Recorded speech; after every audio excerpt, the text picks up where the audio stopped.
அதுதான் வந்து இப்போ சமுதாயத்துக்கு வந்து ஒரு அவேர்னஸ் வரணும்.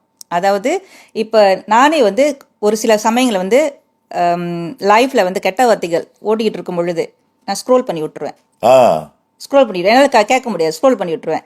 ஆனால் இப்போ நான் ஒரு சில காலங்களில் வந்து நான் வந்து அது செய்கிறது கிடையாது, பார்த்துட்டு ரிப்போர்ட் பண்ணுறது. இப்போ எல்லாருமே வந்து ரிப்போர்ட் பண்ண ஆரம்பிச்சிட்டாங்கன்னா அப்போ அது கொஞ்சம் கொஞ்சம் படிப்படியாக குறைக்கலாம் இல்லையா? இப்ப என்ன நினைக்கிறாங்கன்னா எல்லாரும் இந்த தகாத வார்த்தையில பேசுறதுனால ஒரு கான்டென்ட் செய்யறதுனால வந்து அவங்களுக்கு அதிகமான ஆளுங்க பாக்குறாங்க, அவங்களுக்கு வந்து அதிகமான பேர் கிடைக்குது, புகழ் கிடைக்குது அப்படின்னு நினைச்சிட்டு இருக்காங்க.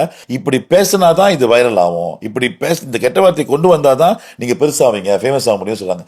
எந்த தைரியவங்களா அதை பேசிட்டு இருக்காங்க, இது சொல்றாங்க? இந்த மாதிரி எந்த தைரியத்தில் பேசுறாங்க? இது வரைக்கும் வந்து சட்ட நடவடிக்கை எடுக்காம இருக்கனால அது ஒரு கெத்தா இருக்கலாம் அவங்களுக்கு, இல்லைங்களா? பேச முடியாது. டெஃபமேஷன் என்ன அர்த்தம்னா, ஒரு நபர் ஒரு இன்னொரு நபரை பற்றி இழிவுபடுத்தி பேசும் பொழுது, அவங்களுடைய அந்த சுயமரியாதையை குறைத்து பேசும் பொழுது அந்த விஷயமானது, அந்த பேசின விஷயமானது இன்னொரு நபரை கேட்கும் பொழுது 3 நபர் சம்மந்தப்பட்டுருச்சு இல்லையா, அது கட்டாயமா ஒரு டெஃபமேஷனாக வந்துடும்.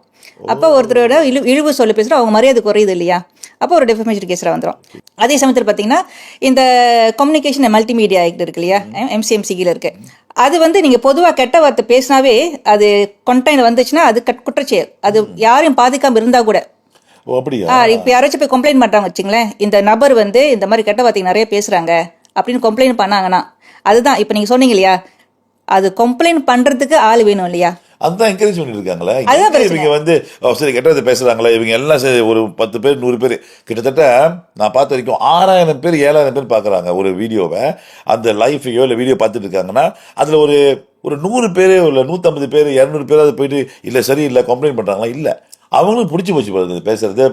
அதுதான் பிரச்சனை. சமுதாயத்துக்கு வந்து அந்த ஒரு துடிப்பு இருக்கணும். அதாவது இந்த இந்த ஒரு விஷயம் நடந்துகிட்டு இருக்கு, அது சமுதாய சீர்கேடா இருக்கு, அதை போய் நம்ம ரிப்போர்ட் பண்ணா யாருக்கு வந்து யாரு பூனை யார் மணி கட்டுறது, அதான பிரச்சனை.